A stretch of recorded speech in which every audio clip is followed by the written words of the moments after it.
Hey there, everybody. Welcome back to the channel. So if you don't know, if you happen to stumble here and you're not a current subscriber, I have been working on the new Cryx Necrofactorium releases from Steamforged Games for Warmachine over the past few videos.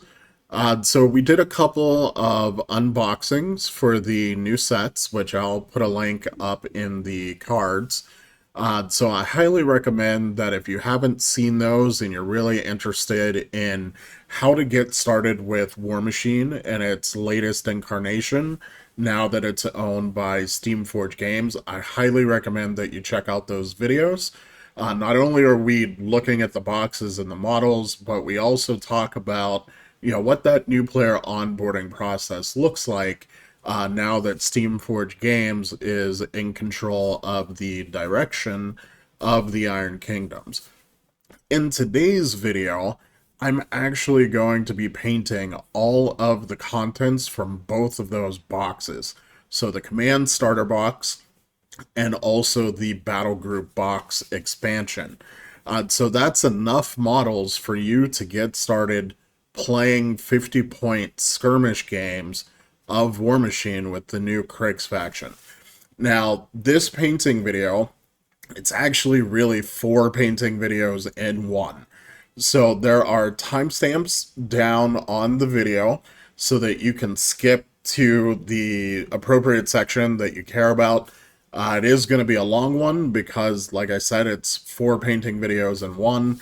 I don't expect anybody to sit through the whole thing all at once, but you can, find out how to paint, one unit, come back, find out how to paint your Warjacks, come back, find out how to paint each one of your 2 Warcasters that you have between those sets. So without further ado, let's go ahead and hop down to the hobby desk. We'll go ahead and get started. And also, if you're new here, make sure you subscribe so you don't miss future updates. And let's get into it.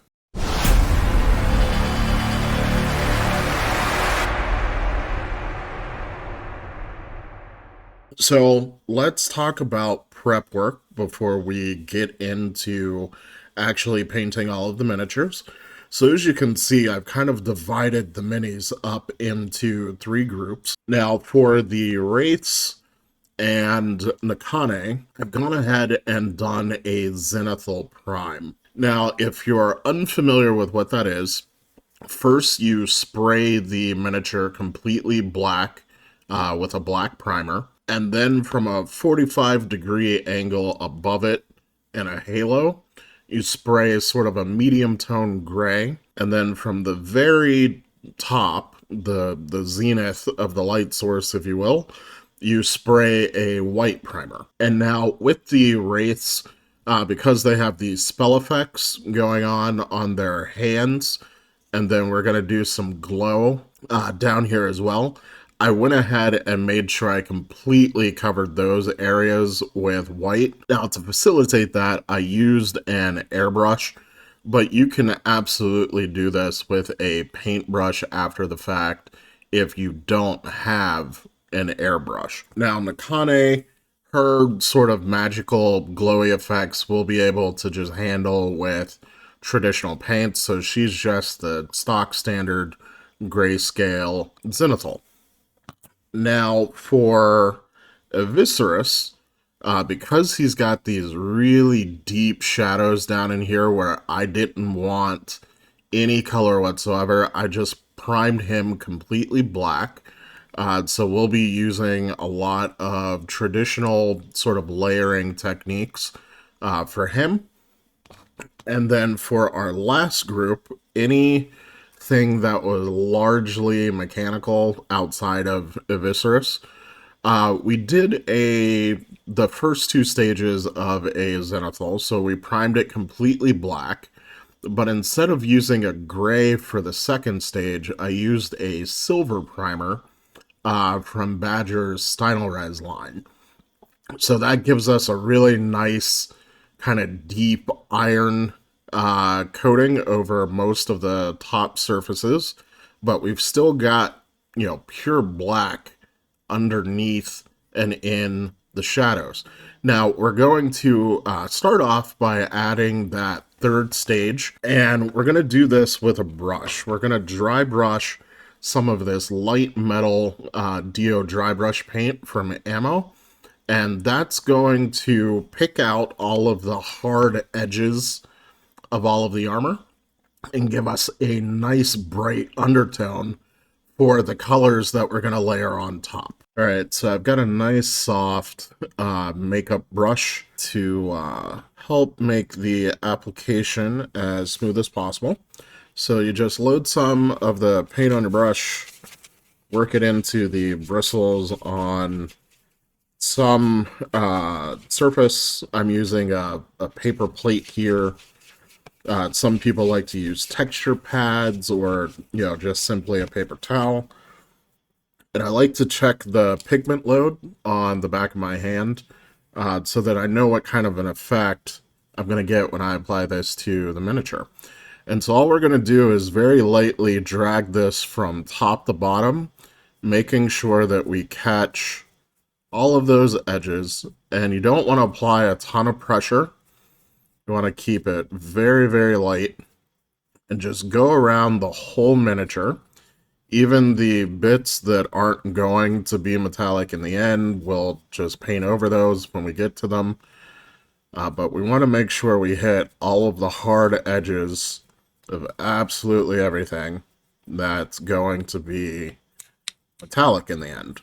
Alright, so here they are with that dry brushing done, and now we've got our metallic zenithal for all of our models that are mostly made of metal. So the Warjacks, and then our very tech priest looking Mr. Chatterbane. So now some of you more experienced painters may realize that we're about to slap chop. And for the inexperienced painters, slap chop is where you take a zenithal primed miniature like this, and then you coat over it with transparent paint. Commonly for our purposes, those are going to be speed paints, contrast paints, express color from Vallejo, that sort of thing. And then all of your shadows and highlights and your midtone and all of the gradations that you've created in your prime layer will show through the transparent color, which saves you a ton of work in, making your model look good. And since I've got 2 boxes of minis to do, I need that time savings. Now, to facilitate that with these metal primed miniatures, we're going to need to give these a coat of matte varnish.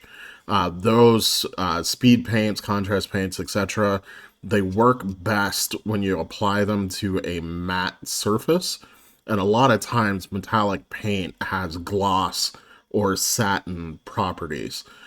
So I'm going to take these to my airbrush booth and give them a coat of matte varnish. And while those are drying, we'll move on to the other minis in the set. I do just want to mention, if you don't have an airbrush, again, you can use a rattle can spray. But if you choose to go that route, make sure you look at this video up in the cards. I don't know where I'm pointing, but it'll be up there, where I talk about how the weather conditions can affect your varnish, and you want to make sure you watch that so that you don't get any frosting. Or the safe way to do it is just use a brush and paint a layer of matte varnish on the minis, set them aside, let them dry. So I'm going to take these away, and we'll keep trucking on with the other minis.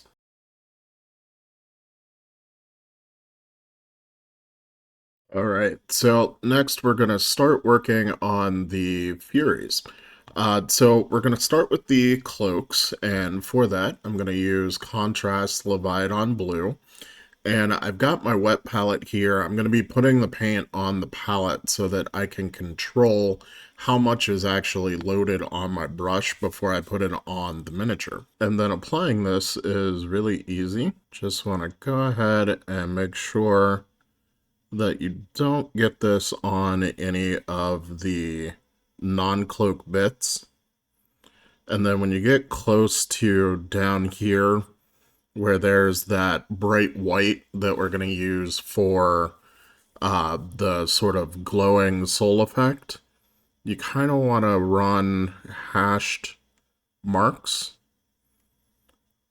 like that before you spread it to the very bottom of the cloak. So just go ahead and get your cloaks covered, and then we'll move on to the next step. So with that Leviathan blue applied, you can see that we've got a nice lighter blue in all of our highlight areas. And then down in the recesses, it's a dark blue that's really, really close to black with minimal effort. It was just one paint. So next we're going to work on all of the gold armor. And to start out with, we're going to use Aztec Gold Speed Paint from Army Painter. So again, I've applied this to my wet palette just so that I can control it, and we're just going to put a coat of this over all of these armor sections that we want to be gold. Just be very neat when you get close to the robes. Alright, so we've got that Aztec gold down on all of our gold armor bits, and now this next part I would consider optional. But it's super easy, and even if you're new to painting miniatures, I'd recommend that you do it. So we're going to take some hoplite gold, and then we're going to add some sort of volumetric highlights. So wherever there's bits of the armor that are upturned that would be receiving a little bit more of the light, we're going to go and use this slightly more yellowish gold and paint those areas. And this is really good for like upturned trim, like I'm doing here, and on the helmets.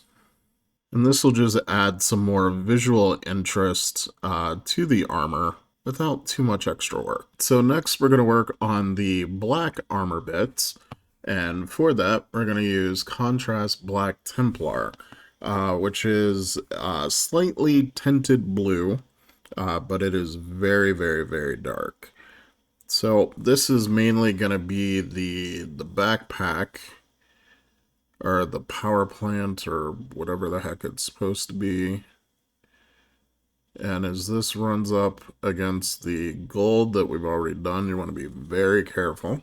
So now that we've got that black armor done, we're going to hit these chains with some enchanted steel speed paint. This is a really cool silver color. It's got sort of a light blue tint to it. Just like everything else, you want to keep this nice and controlled so it doesn't spill over onto any of the areas that we've already painted. Just go ahead and get those covered.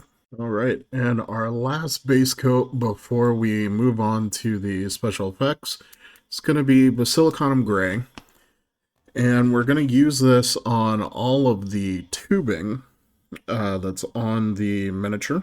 And some of these details might be a little difficult to reach. If it's in shadow, you probably don't need to worry about it.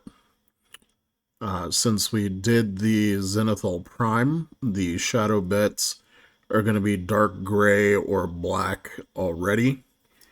But just hit the areas that you can with this. So actually I lied. The more I look at the miniature, I want to add a little bit of shading, some more shading that is, to the gold armor before we work on the special effects. So I'm going to take some Seraphim Sepia and mix that down about 50-50 with a little bit of speed paint medium. And now that we've got our mix, we're just going to pop this over all of that gold armor. And with the speed paint medium, that will help it behave more, like a speed paint or a contrast paint, and get into the recesses a little bit easier. That'll give us just a little bit more definition on that gold armor. So the issue that I'm correcting with this is because I was working with super thin layers. The Army Painter speed paints that I used for the gold, I don't think I had enough pigment down for them to shade as strongly as they're intended. So this is just correcting that. Alright, so now we're on to the fun part of this, and that is working on the glow effects. So I'm actually going to show you guys 3 different ways to do these glow effects. They're all relatively simple, and you can choose which one you like the best for whatever application that you're applying to your Cryx models. So first up, we're going to use Citadel Colors Technical Tesseract Glow. So this is a cool paint. I strongly suspect it was sort of like when they were coming up with the contrast formula, this was probably one of the prototypes. So you get this sort of like neon green and a neon yellow, and when you apply it to the miniature, it separates, but it does so smoothly if you apply it correctly.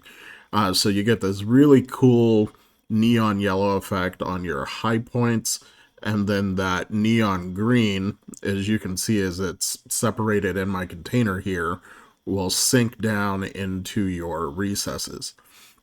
Now, because of the way this paint is made, you need to shake like the bejesus out of it.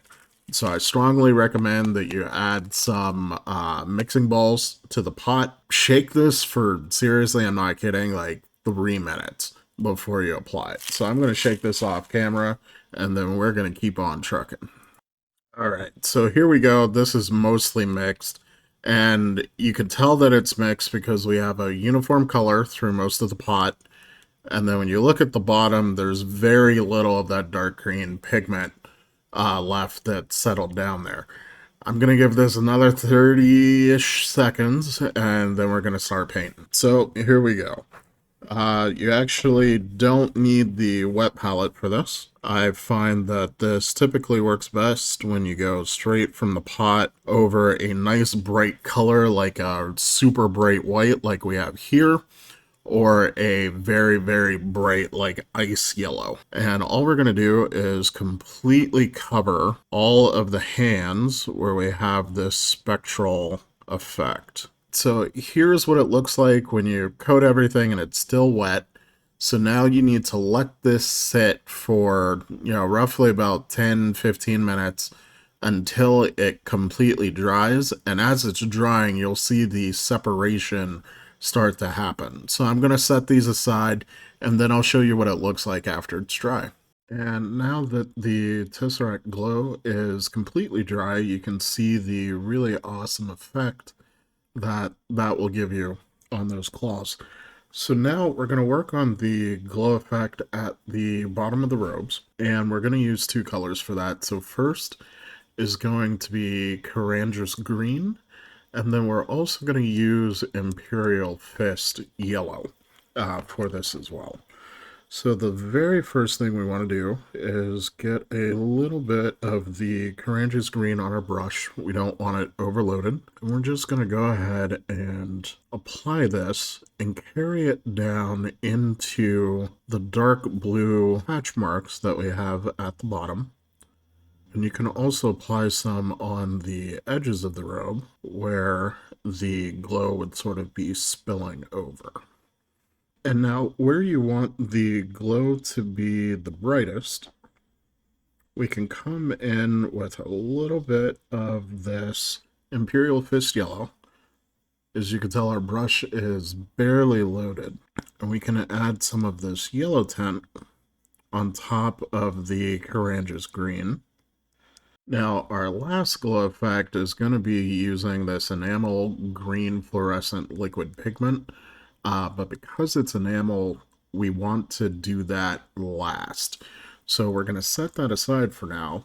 And now we're going to just work on some final highlights to the miniature to really help all of the details pop. So the first highlight we're going to use is Citrine Alchemy, which is a super, super bright gold. And we're going to pick out all of the rivets that would be exposed to the light that are on the gold plate.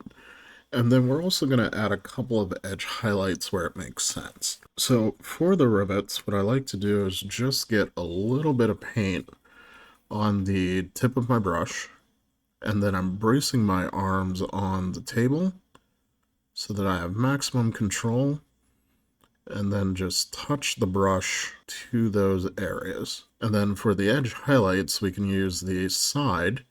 And so for this grill on the back here, just using the side of the brush, we can run that along that edge and the paint will catch.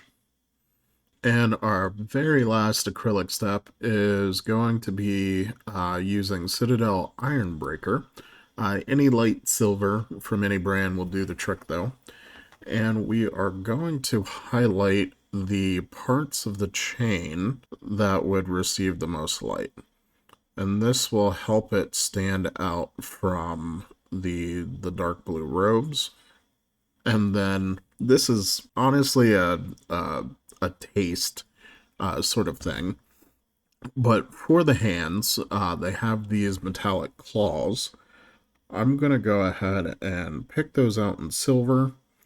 But if you wanted to leave them in this spectral sort of effect, that would work too. And then if you were a little bit advanced and you wanted to work on some like object source lighting and do like cool reflections and stuff, you could do that as well. But we're just going to go ahead and pick these out in silver so that that detail will stand out against all of that green, and it'll just add some definition to the miniature.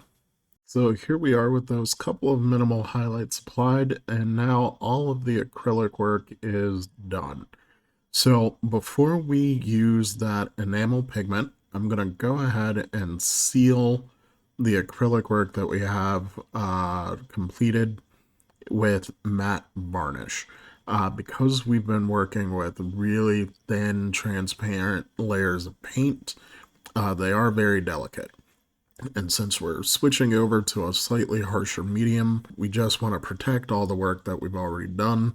So I'm going to hit these with a varnish, let that cure, and then I'll be right back. Alright, so now that we've got a nice matte coat on the miniature, protecting all of our previous work, we're ready for the very final step, which is applying some of this enamel liquid pigment green fluorescent from AK Interactive.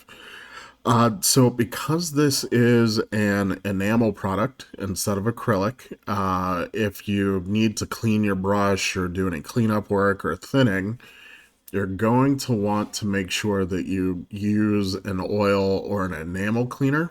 So I've got Gamsol from Gamblin. For miniature wargamers that aren't really used to working with oil and enamel products, you can typically find this at a fine art store. So Michael's or Blick if you're in the US, or online at Amazon or any fine art dealer will have some. So these products are literally just pigment powder suspended in a thinning agent, and it's also got a binder mixed in as well.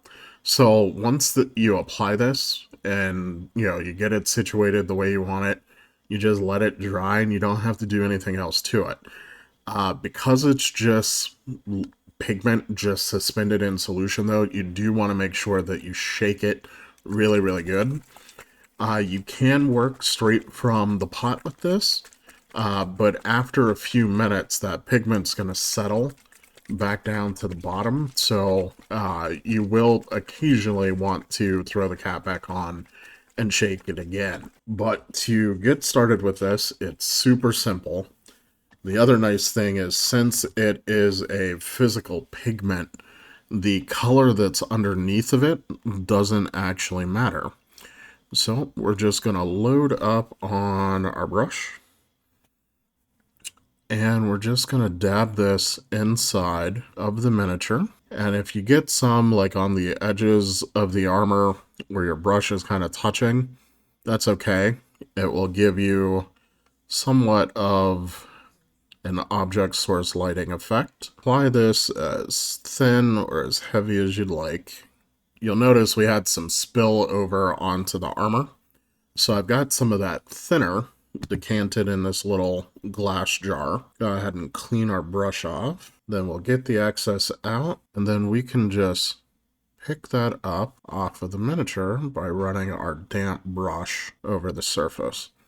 And now, because we've used a matte varnish, you're actually going to struggle to get all of it off, but that was done purposefully because this will still leave a little bit of the pigment in the rough surface of the varnish, and that kind of adds to the glow effect. Now, if you had used a different type of varnish, say a satin or a gloss, you'd actually be able to get all of it off really, really easily. But matte varnish kind of leaves little ridges on the surface of your miniature where the pigment will get trapped in there. They're like microscopic, so your brush can't actually get in there. But again, that was part of the effect that we were going for. Now, the other cool thing that you can do with this, so there's little dimples on the helm and on the backpack. If you load up your brush with just a little bit and just touch the tip to those dimples, and I have too much loaded on there, it'll actually just run into that recess and leave a really nice strong glowing effect with very little effort. And then once that's dry, we can clean up the raised surface and take away most of that excess. So I'm going to let this dry for a couple of minutes. So with that step done, the Furies are complete, and we're just going to set those aside, let that pigment completely dry, and they'll be ready for basing. So we can get started on our next miniature.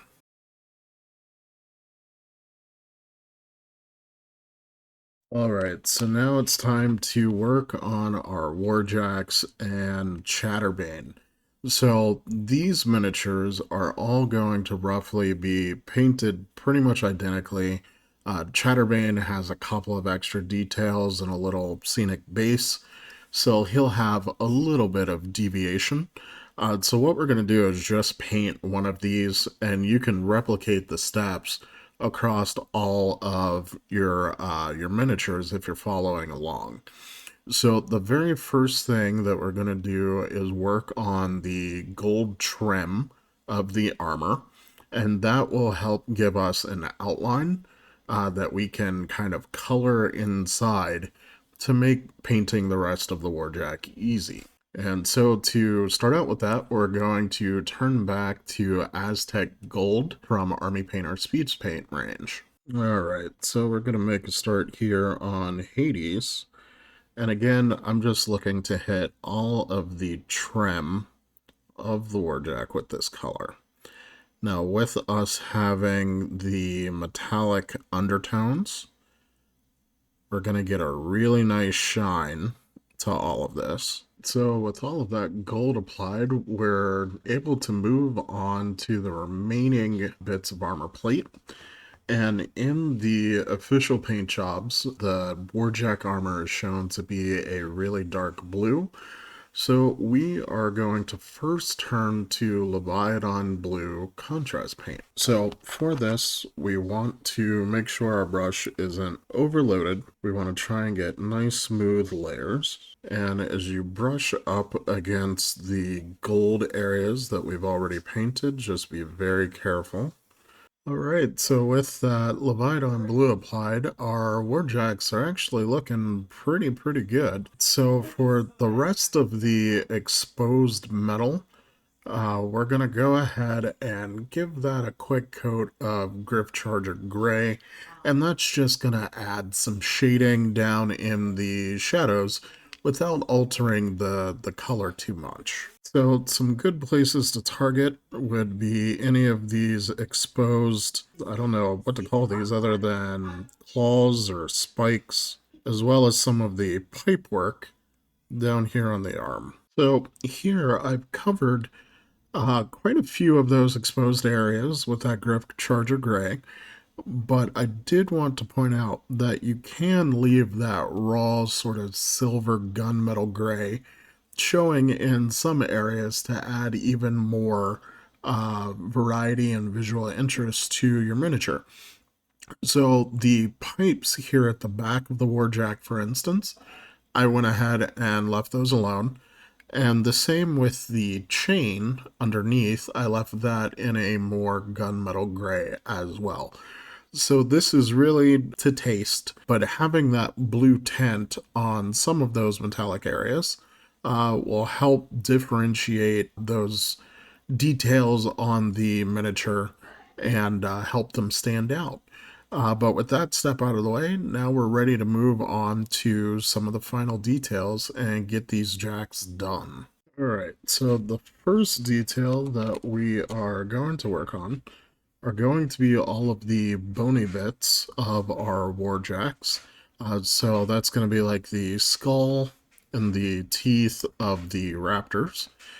And then Hades has these nice large tusks. And then depending on which head you use for your malefactor, you may have some tusks there as well. And it can be helpful to go ahead and pop your Warjack heads off if you've magnetized them, and then use something so that you can hold it and kind of turn it to hit all of the various angles. And then also on Chatterbane, we're going to use this to coat his head that's exposed, and then he actually has a little bit of fleshy bits on his upper bicep and tricep area. We're going to base coat that as well, and for that we're going to use Mojave White from Scale Color, Scale 75 range. And so we want a really nice solid base coat of this, and because we're going to be going over metallic colors mostly, we may need a couple of coats to get nice solid coverage. We don't want any of that metal showing through underneath. So just be very careful. You don't want to get this on any of the other areas that we've already painted.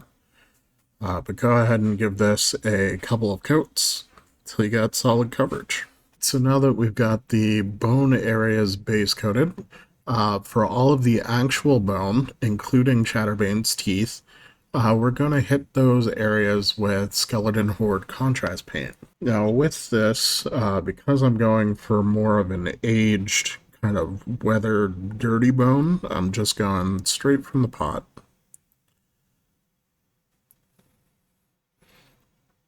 And while you have this out, if you wanted, you can go ahead and do a little bit of extra shading on some of the gold details. So like around these rivets, you can kind of just touch your brush. That'll give you a nice ring of shading around that rivet. For Chatterbane's face, we're going to use Shade Poxwalker from Citadel Color. Now, I'm choosing this to give him sort of a undead, greenish, unhealthy pallor to his skin, but you could use a normal, flesh color, say like Gilliman's flesh if you wanted. This, I thought, would look really, really cool, given that he's been undead for a while. So at this point, the jacks are just about done, but Chatterbane has a couple more details. So first up, we're going to paint his little apron that he's got dangling, and I chose to use Scale Color Irako to try and be neat with this and avoid the tools that he's got dangling on his belt, because we can leave those in their metallic color. Now, Irako covers pretty well, so you might be able to get away with one coat. But if not, just go back and apply a second coat so that you've got some solid coverage. So next, we just really have the tactical rocks that the Raptors and Chatterbane have to connect them to their base. And Chatterbane has the best kind of tactical rock there is. It's a destroyed Cadoran Warjack. So we're going to break out some Vallejo monocolor red, and we're just going to coat the exposed armor plates. We're going to leave the metallic color for the exposed machinery. So just go ahead, get a nice solid coat, and if there's a part that you can't reach with your brush, that's okay. Since this is in shadow, and it's already very, very dark, you're not gonna need to worry about people, critiquing whether or not all of the Warjack's plate has been painted. Now, for all of the exposed jack panels on the base, we're going to highlight that up to scale 75 Aldebaran red. And so we don't want to take this deep into the shadows. We only want to hit the areas that would be catching some light. So with Chatterbane completely done, we can move on to the Raptors. And that one actually didn't have the tactical rock. It's this guy. He's just stepping on a little rock down underneath his left foot. So we're going to quickly coat that with scale 75 graphite. Again, just simple layering job. Nothing too exciting going on here. Just get a nice coat on all of the bits that you can see. Right, and to finish off those basing bits, we're going to use the new formulation of Citadel's Nuln Oil. Now, this is a lot thinner than the old formula. So if you still have the old formula, which came in a larger pot, you're going to want to thin that down. This new formula we can go ahead and use straight from the pot. We're just going to completely cover all of those basing bits. And then if you have any pooling, just make sure you move it around before it starts to dry. And then another thing that you can do with this is if you have any rivets that are still painted steel and you want to add a little shading, similar to what we did with the skeleton bone on the gold, you can just put a dot of this over that rivet and it'll settle around the bottom of it and give you a nice little shading effect. The Warjacks are almost done. Now there were a couple of steps I did off camera. So the soul cages down here, I just very quickly gave those a coat of Elven Gold from scale 75. And then the glow effect for the souls, I base coated those areas with white. I used AK, but any white will do, although I do recommend this. The coverage is excellent. And then, similar to how we did the Shade's hands, I went over that white with Tesseract Glow again. Now, I did clean up the spikes on the hull, and that was just Ironbreaker from Citadel. So we're going to do the inner glow that's on all of the jacks as well as Chatterbane. And we're going to go back to that green fluorescent pigment. So I'm going to take these away, give them a quick matte varnish, and then we'll be back and get that glow done so we can call these Warjacks good. So all of the miniatures have been given a matte coat to seal in some of that fragile speed paint that we've been using. And so now we're going to do the glow effect from the burning necrotite inside all of our machines. So we've got these like grill vents and shoulder pads and then the exhaust ports on these exhaust pipes. And we're going to fill those with some of this green fluorescent liquid pigment again. So just like we did on the Wraiths, we're going to really depend on the capillary action from this being an enamel product to really just apply these into those deep recesses and just let it fill the cavity. And again, you don't necessarily need to flood it, all at one time, because then you'll risk having it kind of spill over onto your flatter panels and end up needing to do some cleanup work. So just go ahead, be careful, and go around your minis, and go ahead and fill them just like this.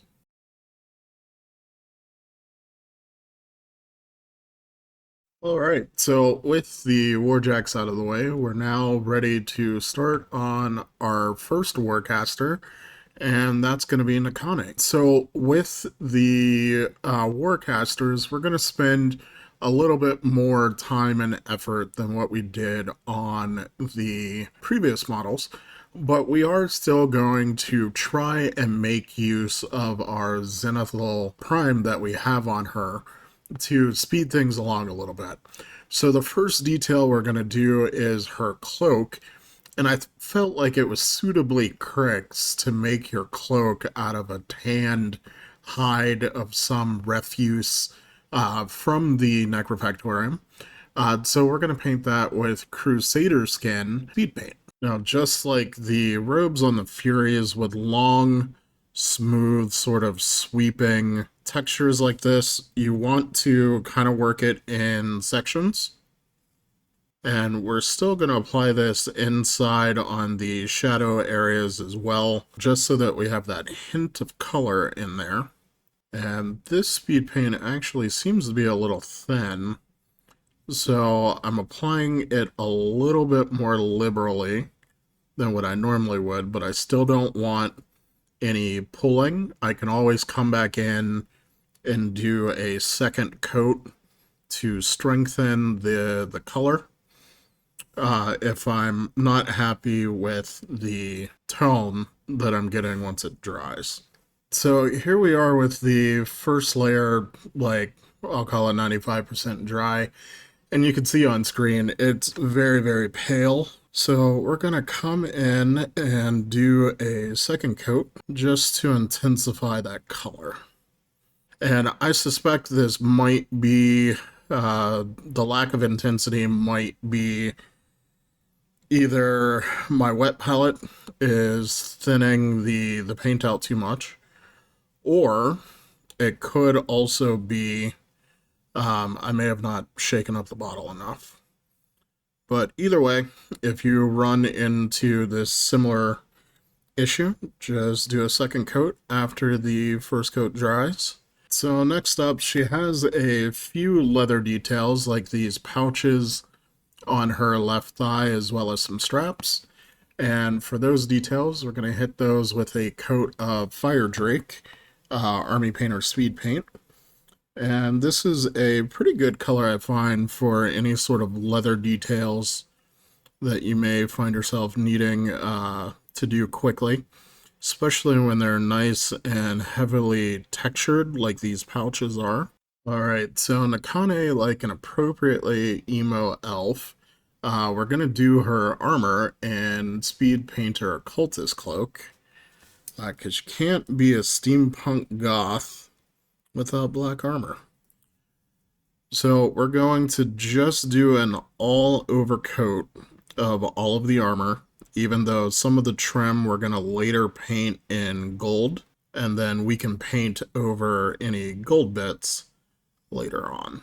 Now with that armor out of the way, we're going to add a little bit of green to the miniature, since it wouldn't be Cryx if there wasn't some green. So I'm going to use Charming Chartreuse from Army Painter Speed Paint, and I'm going to use this on her scarf detail. And this is a really awesome green color. I really like this. I want to find more excuses to use it. Alright, so in the studio paint job, her hair is gray. The dreads are gray. So although you can paint her hair whatever color you want, I'm going to keep with that gray theme. So we're going to hit this with a shade of Soulblight Gray from Citadel. And this is one of their shade paints, which is somewhat close to the contrast formula. Very thin, translucent, and this will give just enough shading on the hair and give it that gray tone we need. So now we're going to pick out some of the minor gold details. This step won't be for all of the gold, but we're going to pick out the belt feed system for her firearm, as well as the sort of hilt, if you will, for her wrist blade in Aztec gold from Army Painter. And this will just kind of help tie the miniature into the rest of the force with how we painted their gold.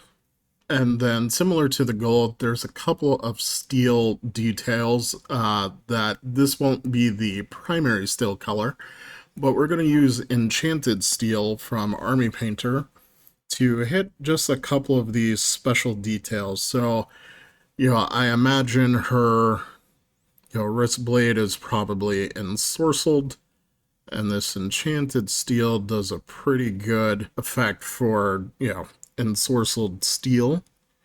So we'll go ahead and coat that. And then for the couple of armor spikes that she has, like jutting out of the shoulder here, we'll hit that as well. All right, so there's one more spot where we can make use of a speed paint, and that is her tactical tree that she's standing on. So for that, we're going to use contrast wildwood. And nothing too crazy here, just go ahead and cover the tree. Just be very careful when you get close to her foot. Just give that a nice coat, and this is a great color for wood. Alright, so our speed paints have taken us as far as I'm willing to let them go. So we're going to move over to more traditional paints, and first up we're going to use Elven Gold, and we're going to hit all of the trim on the armor, as well as her face guard that she has that frames her face and then has these little wings that come up by her ears. So we'll start on that face guard, and we're doing this before we paint the face, so that if we make any mistakes, we'll be able to neaten up by just painting over them. But you can still try to be as neat as possible. And just rotate the model so that it's easier for you to hit all of the areas from a comfortable angle. And now she also has these hair ties in her dreads. So if you use a brush with a really good tip, you can run some paint along the tops of all of those bands. That'll really help give some definition to the hair. And then the easier part of this process is hitting the armor trim. So here on her ranged weapon, I should probably learn what it's called. But that's a nice raised detail where you can just run your brush right alongside there and get really nice coverage pretty easily. So now we're going to highlight all of the gold areas with some Citrine Alchemy from scale 75. And we're really just looking to hit rivets, like here on the shoulder pad, and then for anywhere where you have like really sharp angles, you can go ahead and add in an edge highlight if you wish. So here on the back of these vents are some really good areas to hit. So now we're going to shade all of those gold areas, and we're going to use Contrast Skeleton Horde for this. This is actually one of my favorite ways to shade gold. Just make sure your brush isn't too overloaded, and you can give this a nice thin coat and get great shading in just that one layer. Right, so next we're going to add some edge highlights, rather, to the pouches with Irako from scale 75. And this will just help differentiate the pouch color from the hide cloak. So just very little paint on your brush, and try to use a brush that has a really good tip, and then you can use the side of it to just hit the edges. So next we're going to work on her face. So we're going to give this a base coat of pale skin from scale 75.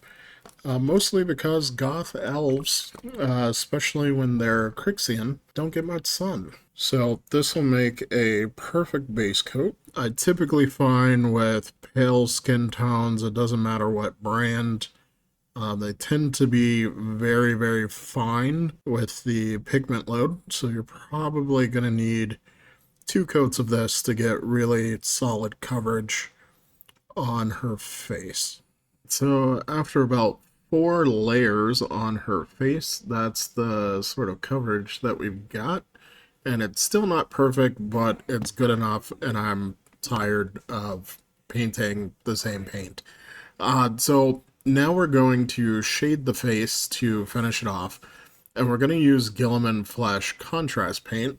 But because this is kind of strong, we're going to thin it out with about 50-50 with some speed paint medium. Alright, so now that we've got that mixed up on the wet palette, we don't want our brush too overloaded, and we definitely don't want this on the hair. It's okay if it hits the gold though.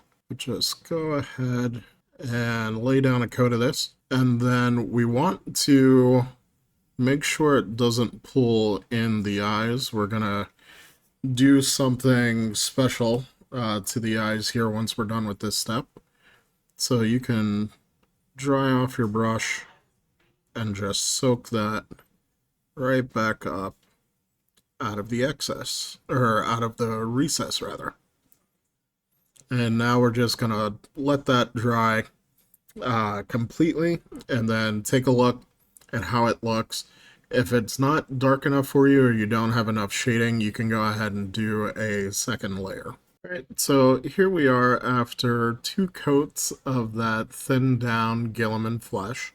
And so now we're going to paint dots of Caranga's green into her eye sockets to make it look like she's channeling some magic. This is a great way to avoid painting eyeballs. Alright, so the trick to keep this under control is you don't want that much on your brush.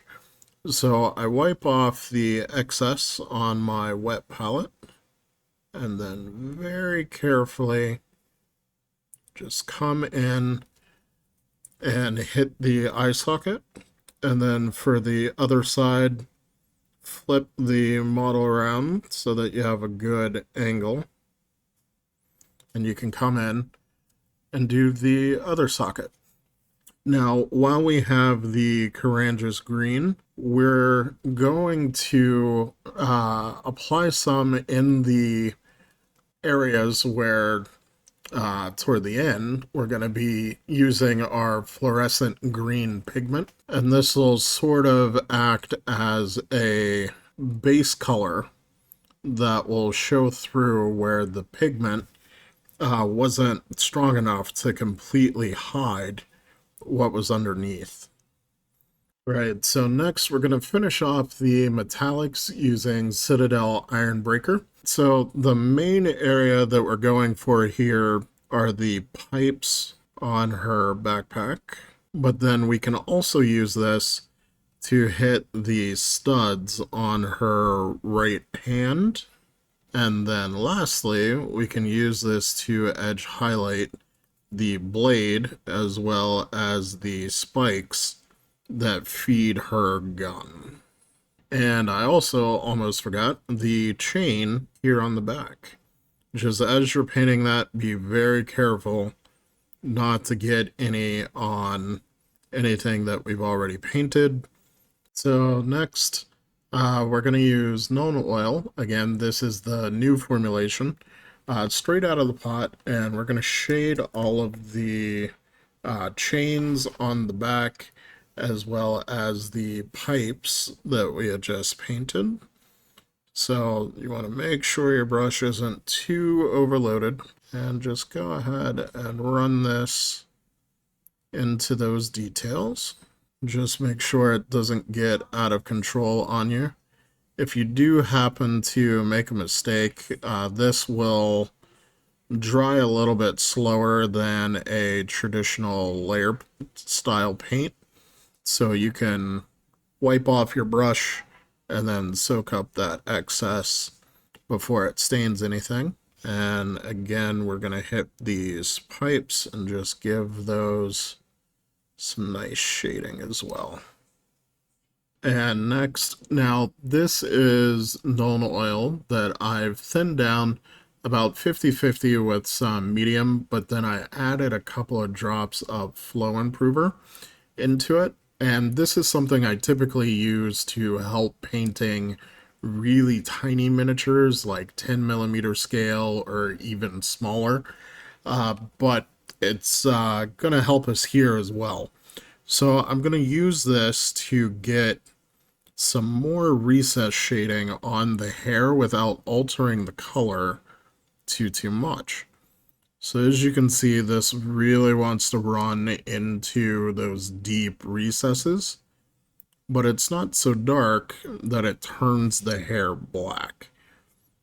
Now, if you don't have flow improver, it's a staple for airbrush, users, so not every painter is going to have it. I highly recommend that you do get yourself a bottle. It's pretty flippin' awesome.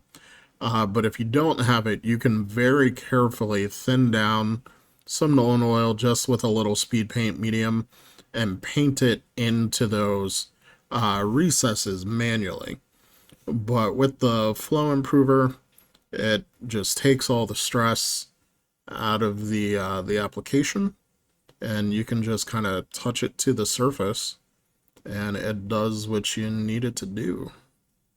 So with that step done, Nekane is ready for some matte varnish, and then we'll start working on the couple of glow effects that we still have left to finish her off. Oh, and before I forget, we can actually, so with my prime job, my tactical rock down here is still gray. If your tactical rock, for whatever reason, is not gray right now, you can paint it in a mid-tone gray of your choice. I used graphite on some of the other miniatures, but you can use Nuln Oil on that rock and give it a little bit of shading. All right, so I'm going back to my full strength Nuln Oil here and just hitting this tactical rock. So now Nekane is ready for some matte varnish, so let me take her to the airbrush booth and then we'll finish her up with those glow effects. Alright, so with the matte varnish applied and dry, we're now ready to go ahead and finish off those glow effects with our AK green fluorescent liquid pigment. So just like we did for all of the other miniatures up to this point, all you need to do is shake this well and then load up your brush and just touch it into the recess and let the capillary action pull it off of your brush. And so there's not a lot to do here. It's really just these exhaust vents on her Arcantric turbine, and then the big exhaust ports coming off of these pipes. Alright, so we'll go ahead and let that dry, and we'll move on to our last miniature, Eviscerus.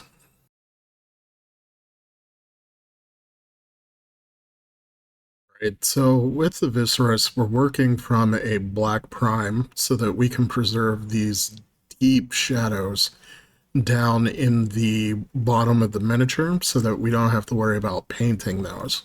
But what that means is that we're going to have to use traditional layer techniques to paint the exterior. Luckily, he doesn't have too many different textures going on, so there's not a whole lot that we have to do to get him looking good. So the very first thing we're going to do is take Citadel Lead Belcher, and all of the mechanical bits of the body, we're going to go ahead and give those a coat. And then we're also going to hit the metallic bits of the Signar Warjack that he's standing on that will be visible from, the outside looking in. You don't have to worry about the parts that no one can see that are directly underneath him. But these little exposed areas down here, we'll want to give these a coat as well. Now, as for his body, I'm hitting all of his legs and arms. They're all mechanical. And even though some of them are armored, the lore for this character is that he's been wandering around Immoren on his own for centuries. So he's probably low on supplies, hasn't really had a chance to paint his armor. So we're going to be doing a battered, weathered look. So the armor panels on the legs aren't going to get an armor coating that would tie into the rest of the force. We want to kind of leave him somewhat lore accurate. So with those areas base coated, we're now going to hit it with a dry brush of ammo, light metal from their dry paint range. And we're doing this now so that we can get a highlight on all of these areas very, very fast. But if we get any of this on any of the black areas, that's okay, because we're going to be painting over that. Right, so next we're going to come in with some Nuln Oil and add some shading to all of those metal bits. Again, no need to be neat here. Just go ahead and get a nice shade layer down on all of these shiny metal bits. Now that we've got that shading done on the metals, I'm going to come in with AK Deep Shade Reddish Filth, and I'm going to hit all of the cables, and this will help give it a somewhat rusty. Now these deep shades work kind of like a contrast paint, but they're a little bit thicker, but not quite as pigmented, so you can use them pretty much straight from the pot. They do have a thinner medium, if you wanted to thin them anyway for whatever application. But we're just going to go ahead and hit all of these cables. Now we're going to use Pure Grime Deep Shade, and we're just going to add some splotches to the armor, especially in any shadow areas. So you want to make sure you don't have your brush super overloaded. And we're just going to come in around the rivets and in these shadowed areas and just add some of this grime color over top of the metal. So we'll come back and finish off the metals later. Now we're going to actually work on that bluish black armor panels. And to base coat those areas, we're going to mix scale 75 deep blue with scale 75 black. We're going to do this in about a 3-to-1 ratio blue to black. We've got our color all mixed up,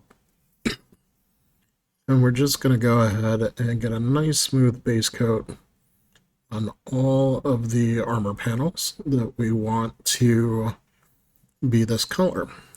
So I'm avoiding the trim. We're going to be painting that gold, and there's actually not a lot of these exposed panels on the miniature. It's mostly just on the upper torso. There are a couple on the legs that you could paint if you wanted, but I am going to leave those metallic, and then we're going to dirty them up later. Now we're going to start to highlight these areas, and so our first highlight is going to be pure deep blue, and we're going to cover most of the surface with this, but we're going to leave our base color in the shadows. So you don't want to take this all the way into the shadow, but you want to get it pretty close, and then drag it out to the raised area where the most light would be hitting the miniature. And after that broad highlight, this is about where we are. So now we're going to add a second stage highlight, and we're going to mix some Cantabaric blue into our deep blue, roughly about 50-50. So with this mix, we want to make sure our brush is not super overloaded, and we're going to paint inside the previous highlight. So we're going to take it a little bit further away from the shadows and bring it up into the high points of the armor. And then lastly, for an edge highlight, we're going to come in with pure Cantabaric blue, and we're going to hit the center line of the armor here.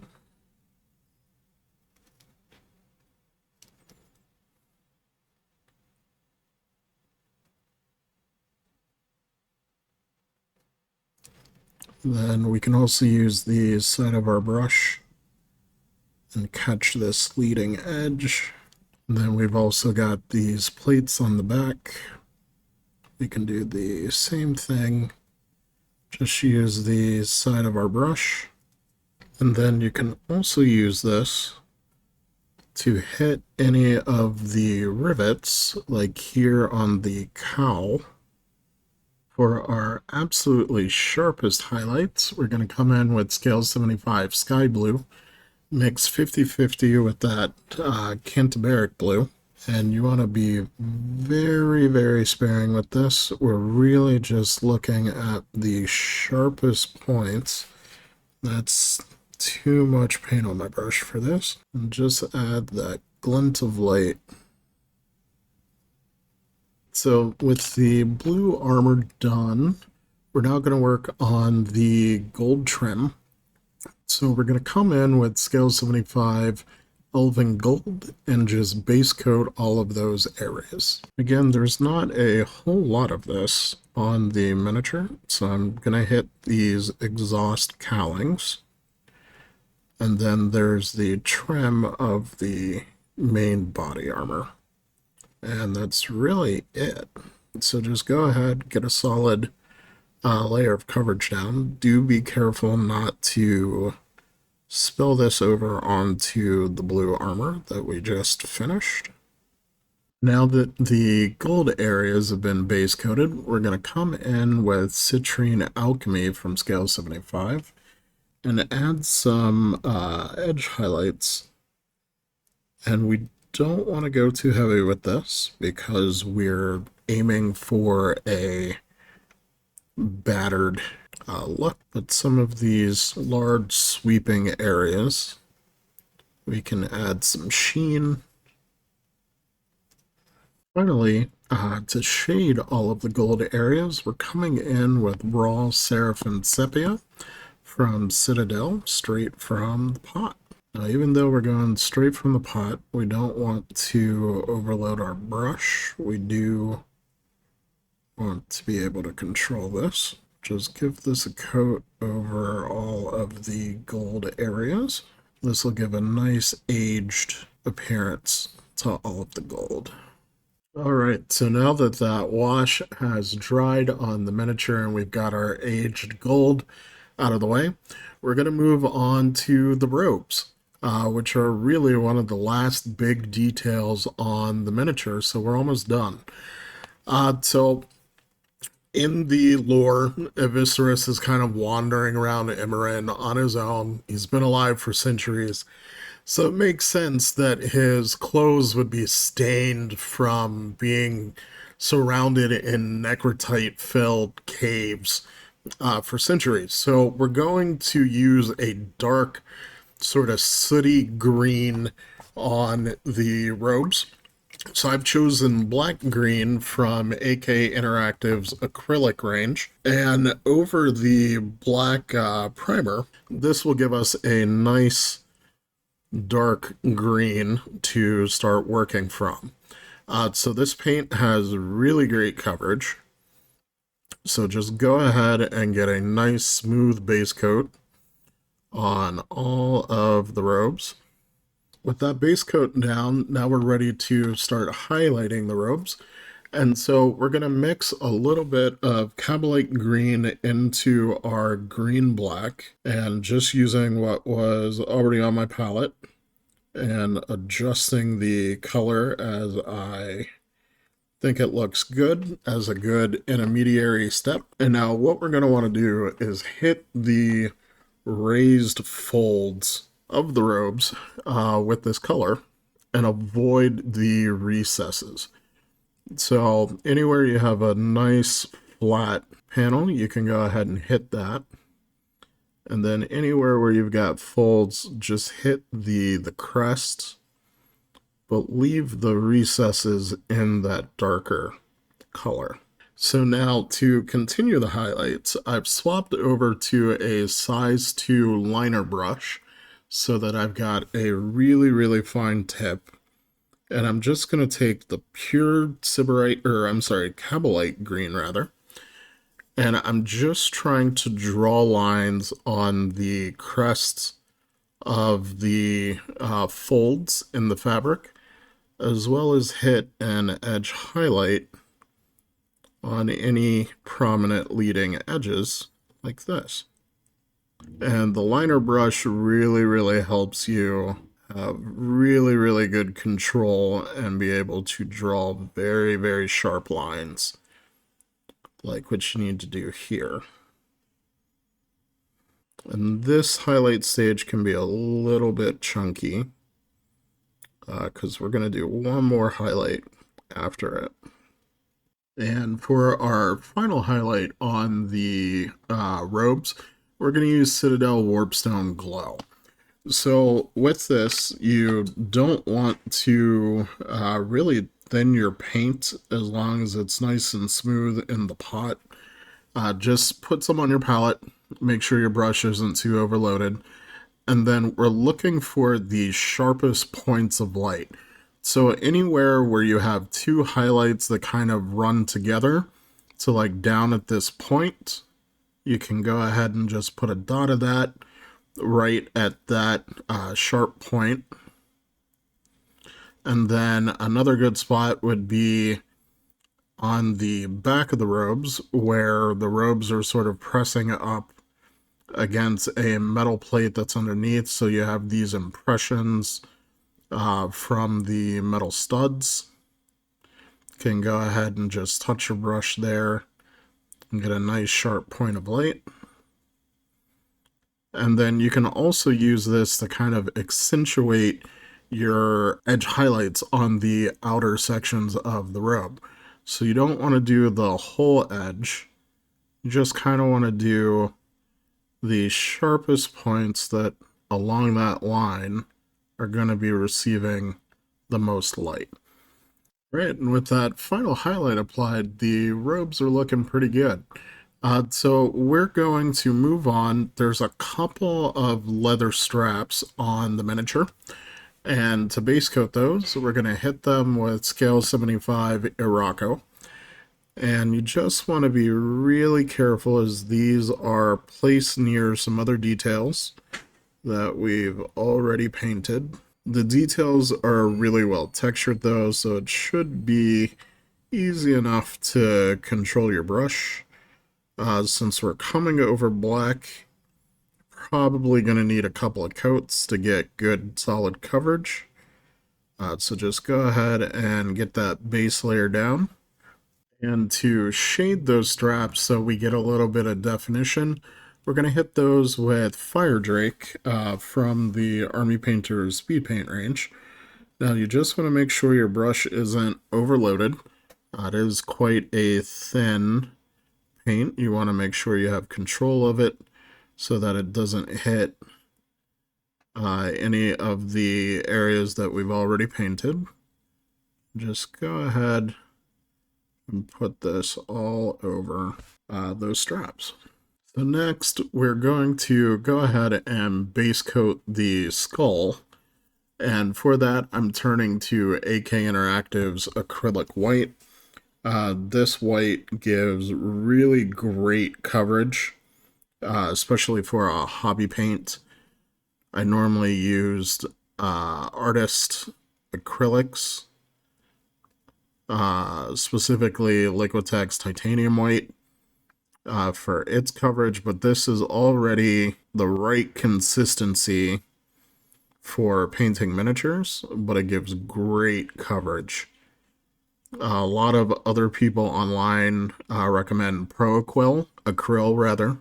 I've personally never used that one, but I mean, it's gotten glowing reviews.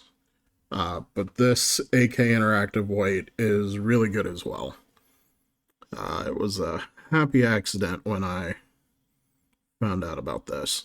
Now, while we're waiting for that white on the face to dry, we're going to go back to the leather straps, and we're going to paint the buckles with Citadel Lead Belcher. Now, I've swapped back over to my liner brush, as this is an incredibly small detail, so I need as much precision as possible to try and draw sharp lines. And we're just going to try and frame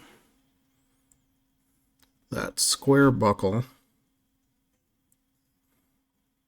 as best we can. And if you make mistakes with this, you can touch up with some Fire Drake, and that'll be dark enough to kind of shade that metal down. Or you can touch up with Irako, and that will take the metallic undertone completely out of the picture and actually give you a little bit of extra highlighting as well, which is not necessarily a bad thing. And with those buckles out of the way, we're now going to go back to the face, and we're going to shade that with some Skeleton Horde contrast paint. And this is a very quick detail. Just go ahead straight from the pot. Just apply this all over that white. Alright, so while that face is drying, the last real detail that we have to worry about on the miniature is this destroyed Signar jack that's on the base. So for the blue armor, I'm going to use Scale 75 Sky Blue. And what we're going to do is only coat the areas that would be visible. So like this section here at the front is a really good candidate. All right, so we've got nice even coverage for the most part on the visible areas. Now sky blue is a very light desaturated blue. It would probably make for a really good Signar highlight color.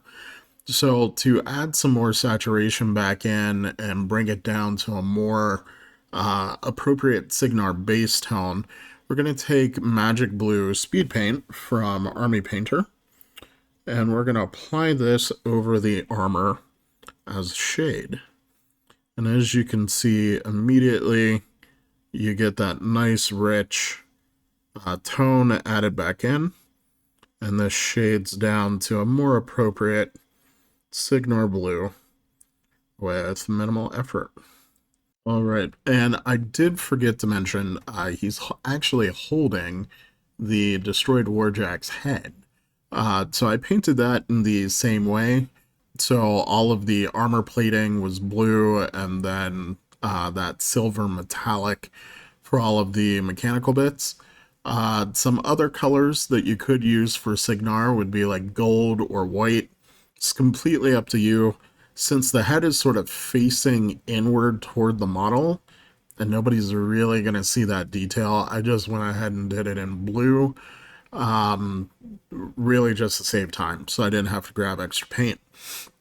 So now, the last acrylic detail that we have left is the gold swan emblem on the Warjack on the base. So we're going to go back to Elven Gold from scale 75, and just very quickly go ahead and base coat that.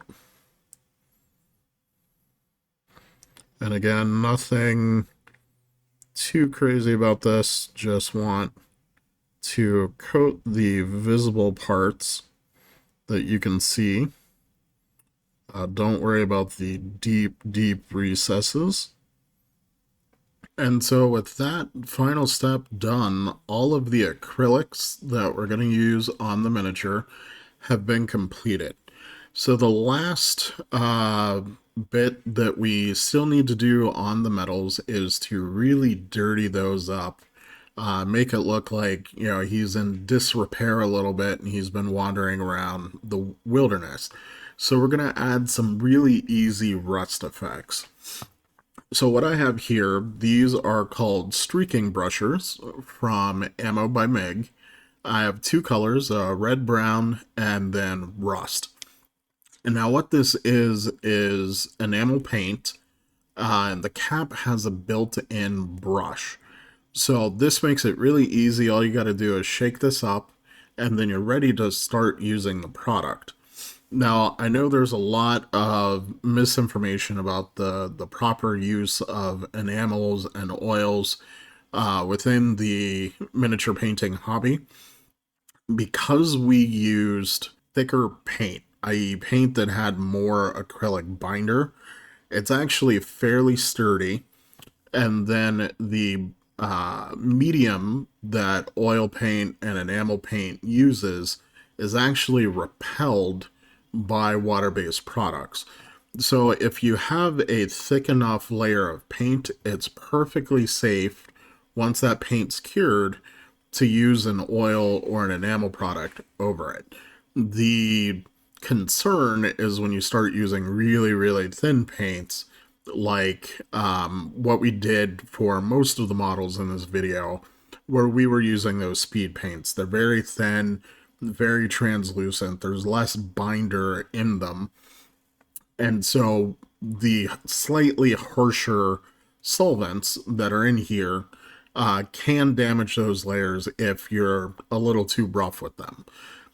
With this lead belcher and then the ammo dry paint over top of it, which is over a good solid primer, we're okay here.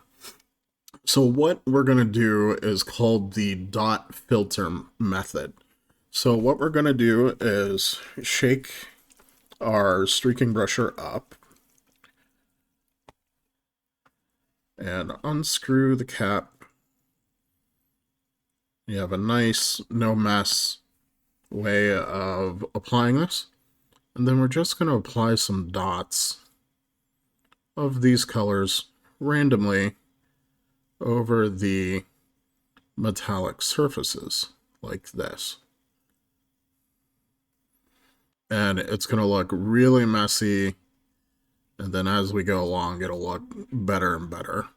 The nice thing with enamel and oil paints is that you have a really long working time, and with just a little bit of thinner, you can actually remove them, move the pigments around, and so forth. So now we're going to take our red-brown, and we're going to do the same thing. We're just going to add some dots.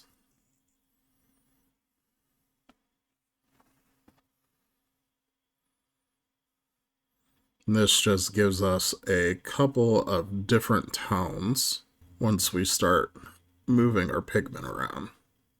So now we're going to let that sit for just about 5 minutes, and the enamel paint will still be workable. But we want that to sit for a little bit, just so that some of the solvent that's naturally in it starts to evaporate, and then we can come in and refine this. So we're ready to get started. I've taken some mineral spirits. I'm using Gamsol by Gamblin. You can find this in any of your fine art stores. And I've decanted it into the small little glass container. And I've been using this throughout the project, so there's some green pigment in here too, which actually looks good in some grime, so I didn't feel the need to wash this out first. But you just want to damp your brush with some of this thinner. Get the extreme excess of it off. And then we're just going to rub the areas where we applied those dots. And this will thin it out, and you can kind of push the pigment around. And the more you rub, the more, the thinner distributes the pigment all over the surface. And every so often, you want to re-dampen your brush, get that excess off, and then just continue on. And you'll notice when your brush is more damp, it leaves less of the pigment. And then as your brush starts to dry, you can move the pigment around, but it will leave more of it on the miniature.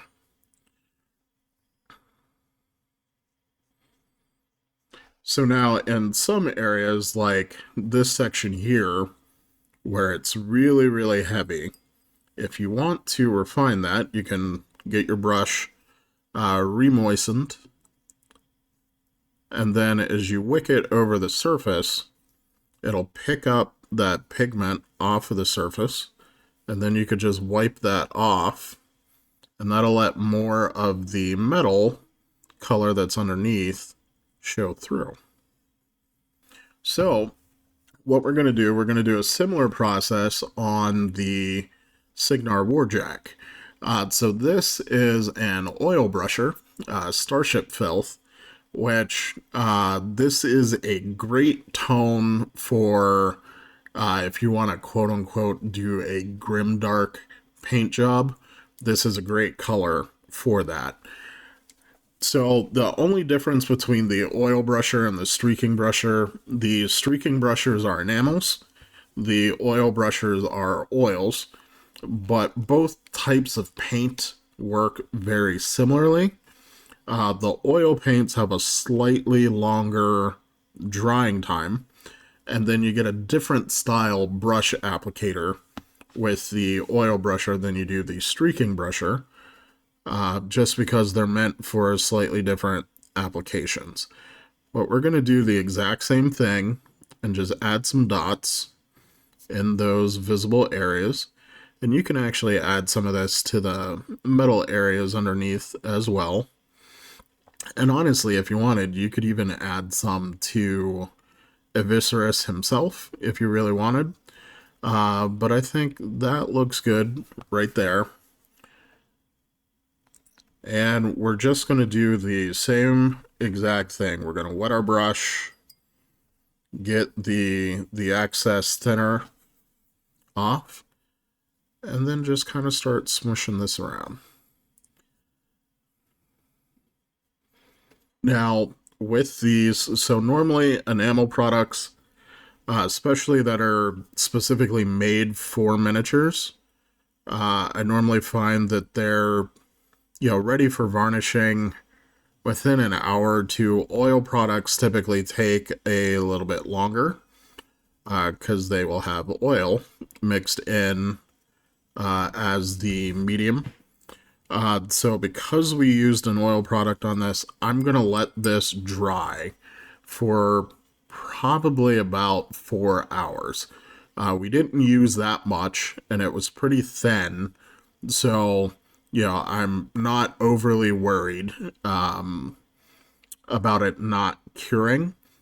So we're going to let this dry for about 4 hours. We'll hit it with a matte varnish, and then we'll come in and do those final glowing effects. Alright, so for the final glow effects, to keep things consistent, we're going to use the AK green fluorescent liquid pigment. And as you've seen through the rest of the video, this makes getting that green glow super, super simple. So all we're going to do is just drop that right into all of the appropriate resources, like these grills, or I said recesses, you know, the things that I'm actually doing.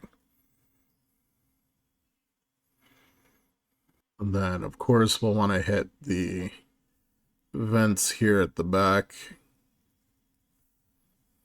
And then you can also dot in the circles. Alright, so I'm going to finish that up, and then we can move on to basing our miniatures.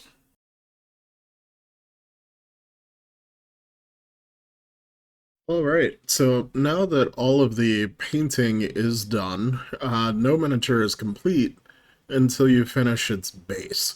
So I've got a really easy technique, anybody can do this, where you can get your base done in a matter of minutes, and that is using the Geek Gaming Scenics base ready range of basing texture.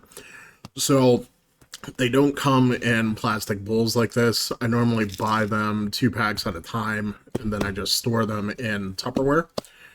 But this is a pre-made mix of sand, rocks, you got flock in here, and it's the perfect grain size for 28 millimeter miniatures. So in order to utilize this, we're going to need a couple of products. I'm going to grab those right now. All right, so we've got everything that we're going to need. So the very first step is I use this fast drying basing glue on the base before we dunk it into the mix. Now this specific glue, it's similar to PVA, but it stays tacky. Even after it's set, so that helps it get a good grip on the texture. That's why I like using it. If you don't want to, you know, buy extra glue, you already have PVA. PVA glue will work just as well. So I've got an old raggedy palette. Just gonna go ahead and pour some of that out on there. And then I've got an old beat up brush that I don't care about, which is helpful whenever you're working with, you know, harsh things that are going to ruin your brush. You don't want to use one of your nice brushes. So one word before we get started. Now, the large bases, you don't have to worry about the slot. But on a lot of the smaller size bases, this slot will be completely like drilled through the top surface of the base. And so if you're gonna do your bases this way, you need to fill that. So typically what I like to do is use a hot glue gun and fill that. Some people might use green stuff. You can use texture paste, but you want to feel that gap if it's coming all the way through the top surface of your base. Now, we don't have that problem here, so let's get you back on the paint handle. And we're literally just going to slather this glue all over the base, and just take care when you get around the feet. And the thicker that you put this layer of glue down, the better it will hold some of the heavier elements in the mix, so like the bigger rocks and so forth. So you can go ahead and put a healthy layer of this down. So now that we've got that base nice and covered, we're just going to go ahead and dunk it in the mix, and then I'll let it sit here for a second for that glue to start to bite into the material. And then I'll turn it around and just very gently tap to remove some of that excess. Now we'll go ahead and pop our Warjack back on its bit holder, and we're done with the mix, so we can set that aside. Now, what we're going to want to do is they call it matte sealant. It's literally just PVA glue that's been thinned out with some water. So if you don't have this, you can use PVA glue. Now, this is already thin, which is nice, and it comes in a spray bottle, so if you were doing like a scenery piece, or maybe you were building a whole table, that's kind of what this was intended for, but we can still use it with a little pipette dropper. So we'll just unscrew that and set it aside. And take our pipette, load it up with some of that glue. And then we can just add drops to the mix so that it's thoroughly wet. And you don't want it so, wet that it's running down the sides of the base. You just want that texture to be nice and damp. And just like that, all we need to do is let that air dry. So normally, I will let this dry overnight just so I'm not sitting around staring at it and waiting on it. In the past, if you're trying to get a project done in a day or so, you can normally come back and finish off your base rim probably in about an hour or two. It will be damp to the touch for a little while until all of that water evaporates, but this will seal in all of the rocks and everything, and it dries clear, so you're left with a really, really nice looking base. So I'm going to set our Warjack aside, let that dry, and I'll come back and show you what it looks like when it's all done. Alright, so our PVA glue is dry, and now we're ready to just paint that base rim and call this project done. So I like to paint my base rims in Vallejo Black Surface Primer. The reason being, it's a little bit more harder wearing than acrylic paint, and you don't really have to worry about varnishing it. But I typically use an old ratty brush for this, and just go ahead and put a nice coat on that rim and get it looking nice and slick.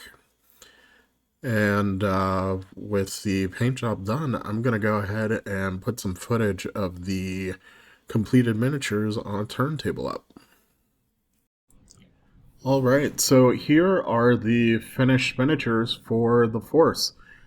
So all told, it took me roughly about 4 hobby sessions to get everything painted up. And you also figure I have the added complication of filming, where most painters aren't going to have that issue. So this paint scheme is actually really, really fast.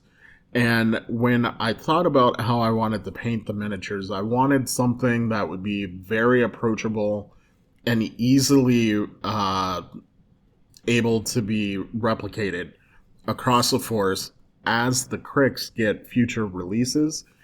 We've already seen teasers for their next expansion box, which should be available in October. And then we've also got rules updates for their latest Warcaster, Deathicus. I can't remember his name exactly. But check out the Steamforged Games blog. They have an article from yesterday kind of talking about the new caster.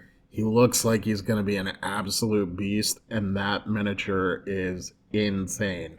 I love the way it looks. Also, I do want to give a huge shout out to Steamforged Games, who very kindly supplied me with the miniatures from these 2 box sets for me to review and paint for everyone. And also a massive thank you to all of my subscribers and my members who make videos like this possible. I really appreciate you guys coming and watching the videos and giving me feedback on things. It absolutely means the world. If you're not subscribed and you found this video helpful, definitely consider clicking that subscribe button and make sure you hit that notification bell so that you're notified whenever I release new videos. I have some pretty awesome ideas for some videos coming up here in the near future, so keep it locked here, and I will catch you all in the next video.